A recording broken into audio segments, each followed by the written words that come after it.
तो देखो यहाँ पर, तो चैप्टर नंबर 4 करंट में बेसिक सेट ऑफ फॉर्मूले इतने याद होने चाहिए जिससे न्यूमेरिकल सबके कंप्लीट हो सकते हैं। पहला फॉर्मूला V = IR, ये कौन सा है? ओम्स लॉ है, हम सबको मालूम है ना। ओम्स लॉ क्या कहता है? ओम्स लॉ ये कहता है कि जैसे जैसे क्या करूँगा मैं, वोल्टेज को बढ़ाता जाऊँगा, मेरा करंट भी क्या होता चला जाएगा? बढ़ता चला जाएगा, ठीक है ना। हाँ, दूसरा फॉर्मूला पावर का है, जहाँ भी वॉट दिखा, वॉट, पावर का यूनिट क्या है? वॉट, वोल्ट नहीं, क्या बोल रहा हूँ? वॉट। तो वहाँ पर क्या आएगा? पावर आएगा। क्या आएगा? पावर, ठीक है ना।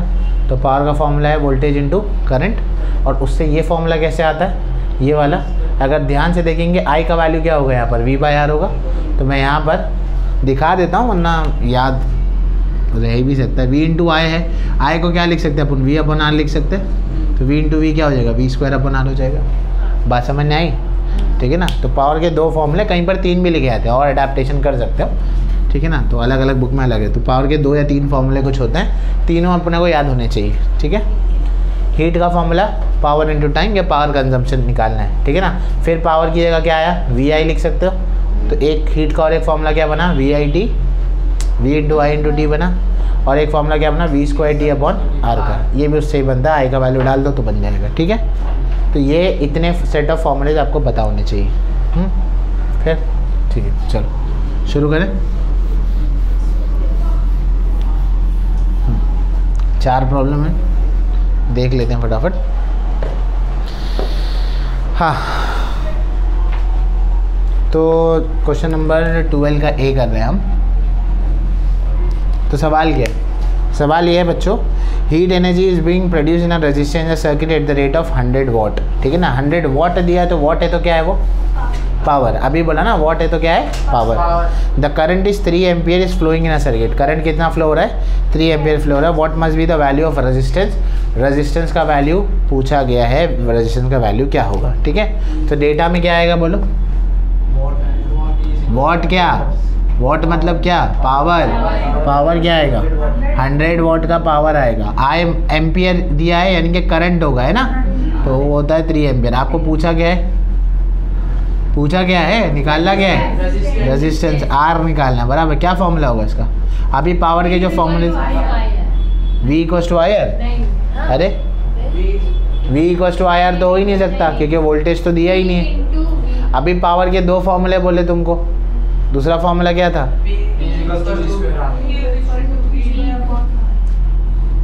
P = V²/R था, बराबर है। ये फॉर्मूला है आपके पास बेसिकली, और चाहिए तो ऐसे भी लिख सकते हो। और V का फॉर्मूला अभी अपन ने पढ़ा था। V क्या होता है? IR होता है। देखो V क्या होता है? IR होता है, होता है नहीं? यहाँ पर R लिखा हुआ है, बराबर। हाँ, तो यहाँ पर अगर मैं, यानी कि ये ऐसा है I²R² डिवाइडेड बाय R। थोड़ा लंबा हो जा रहा है ये, पर याद रहेगा, ठीक है ना। सो P = क्या हो रहा है? I²R हो रहा है, बराबर है। P का वैल्यू कितना है? 100। I का वैल्यू कितना है? 3 का स्क्वायर इंटू क्या है? R आ जाएगा। अब इससे 3 का स्क्वायर क्या होगा? 9। तो 100 डिवाइडेड बाय 9 = क्या होगा? R। 9 1 जा 9, 9 1 जा 9, कितना बजा? 10 हुआ। 9 के टेबल में 9 1 जा 9, फिर 1, 11.11 हो रहा है। तो R का वैल्यू कितना लिया? 11.11 ओम लिया है खाली, तो अप्रॉक्सीमेट 11 ओम लिखा हुआ है, ठीक है। समझ गए आंसर? समझे? यहाँ हमारे को ये फॉर्मूला पता था, तो यहाँ पर पावर का तीसरा फॉर्मूला जो बोला था ना, वो ये लिख लेना। P = क्या लिख लेना? I²R। ये एक फॉर्मूला भी लिख लेना, ठीक है। याद रहेगा? हो गया प्रॉब्लम ख़त्म, ठीक है। दूसरे पर जाए, ठीक है। तो देखो दूसरा प्रॉब्लम क्या कह रहा है। दूसरा प्रॉब्लम बच्चों ये कह रहा है, 2 tungsten bulbs of voltage 100 what and 60 what power work on 220 volt potential difference. क्या मतलब है इसका? सम का इंटरप्रिटेशन दो। क्या मतलब है? 2 बल्ब है, 2 बल्ब का अपना अलग अलग पावर है, पर दोनों के लिए बैटरी का पावर कितना है? 220 वोल्ट की बैटरी है ना। जब आप न्यूमेरिकल पढ़े तो आपको डायग्रामेटिकली उसका सर्किट आपके दिमाग में आना चाहिए कि ऐसा सर्किट होगा कुछ, ठीक है। Are connected, if they are connected in parallel, how much current will flow in the main conductor. अगर ये दोनों बल्ब को पैरेलली कनेक्ट कर दिया जाए तो इनमें से कितना करंट फ्लो होगा वो पता लगाना है आपको, ठीक है ना। कैसे पता लगाएंगे? देखो पावर 1 दिया हुआ है 100 वाट का, बल्ब 1 का पावर 2 कितना दिया हुआ है 60 वाट, और V दोनों के लिए सेम है तो V1 V2 नहीं लूँगा, वो कितना है 220 वोल्ट है, बराबर है। हाँ, आपको दोनों को अगर कनेक्ट किया है पैरेलल में हम क्या कनेक्ट करते हैं? रेजिस्टेंस को, यानी दोनों का क्या निकालेंगे हम? रेजिस्टेंस, और रेजिस्टेंस निकाल के उसने क्या पूछा है? रेजिस्टेंस निकाल के क्या पूछा? हाउ मच करंट फ्लो हो रहा है, बराबर। दोनों से करंट कितना फ्लो हो रहा है वो पता लगाना है ना। अभी हमारे पास पावर के फॉर्मूले क्या कहते हैं? यहाँ पर एक फॉर्मूला ये है पावर का, V²/R वाला एक फॉर्मूला है हमारे पास, और कौन सा फॉर्मूला है हमारे पास? I²R वाला फॉर्मूला है। तो अगर मैं पावर को, अब यहाँ पर पावर और वोल्टेज मिलके तो मेरे पास यही वाला एक फॉर्मूला है, तो अगर मैं इसको ऐसे, वो फॉर्मूले से बेहतर ये वाला फॉर्मूला ले लो, P क्या फॉर्मूला है? VI का, या I × V या VI का फॉर्मूला है, ठीक है। ये का फॉर्मूला लेंगे तो अब क्या होगा? देखो P1 क्या होगा? VI1 होगा। तो P1 कितना है? 100, वोल्टेज कितना है? 220, इंटू करंट पता लगाने से क्या होगा? I1 का करंट पता लग जाएगा डायरेक्टली। तो ये क्या हो जाएगा बोलो? 100/220 क्या आया? I1, यानी पहले बल्ब में इतना करंट निकलेगा, बराबर है। हाँ, अभी वैसे ही P2 क्या होगा बोलो? V × I2 होगा, तो P2 कितना है बोलो? 60, V कितना है? 220 इंटू I2, तो ये कितना होगा बोलो? 60/220 क्या होगा? I2। 0 0 क्या हो गया? कैंसिल, ठीक है। या कैंसिल मत करो यहाँ पे 0 0, ताकि एक ही डिनोमिनेटर में ऐड कर लेना, ठीक है। टोटल करंट पता लगाना है, कितना होगा? टोटल करंट क्या होगा? I किससे मिलेगा बोलो? I1 + I2 से। I1 कितना है बोलो? 100/220। I2 कितना है बोलो? 60/220, बराबर। 100 + 60 कितना होगा? 160/220। 0 0 क्या हो गया? कैंसिल। 16 और 22 है, कितने का होगा? 2 8 जा 2 11 जा 11 1 जा 11 11 0 जा 0, 80 आया। 11 के टेबल में 80 के नज़दीक का नंबर 77, कितना बचा? 3 0। 77 के नज़दीक का नंबर 30 के नज़दीक का नंबर 22, तो कितना होगा? 0.72 करंट है, तो क्या आएगा? एम्पियर।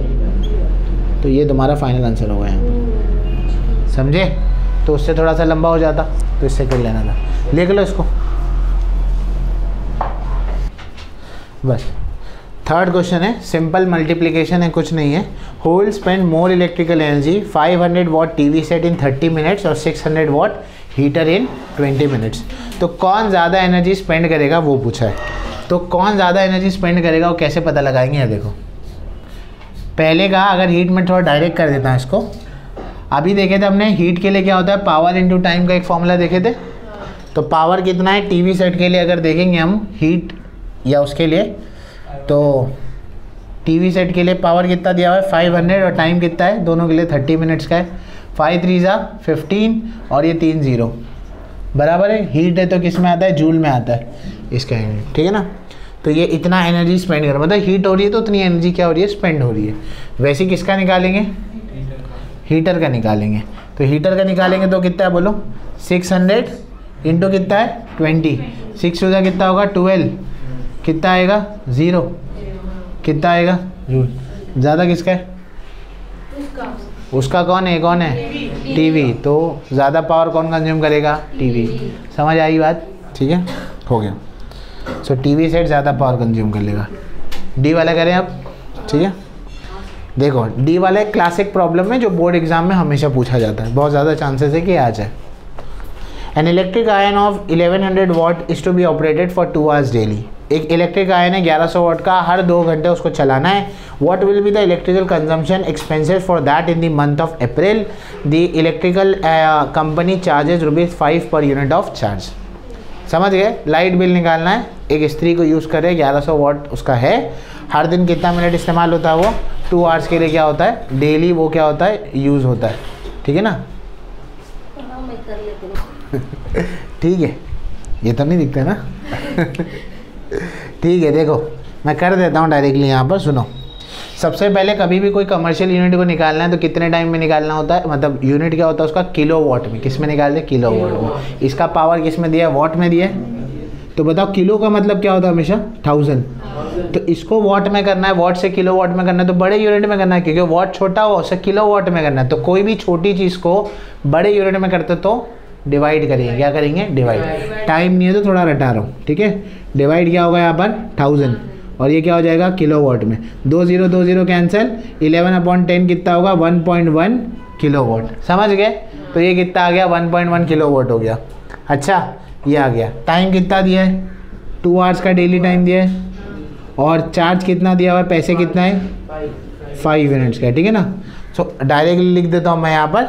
तो टोटल इलेक्ट्रिक कंजम्पशन क्या होगा इसका, टोटल इलेक्ट्रिक कंजम्पशन होगा इनका, टोटल इलेक्ट्रिक कंजम्पशन होगा 1.1 इंटू 2 इंटू 5। 5 2 से कितना होता है 10। अच्छा और इंटू 30 भी होगा क्योंकि पूरे मंथ ऑफ अप्रैल में कितने डेज होते हैं 30। तो 5 2 से कितना होगा 10। 1.1 इंटू 10 है, इंटू क्या है 30।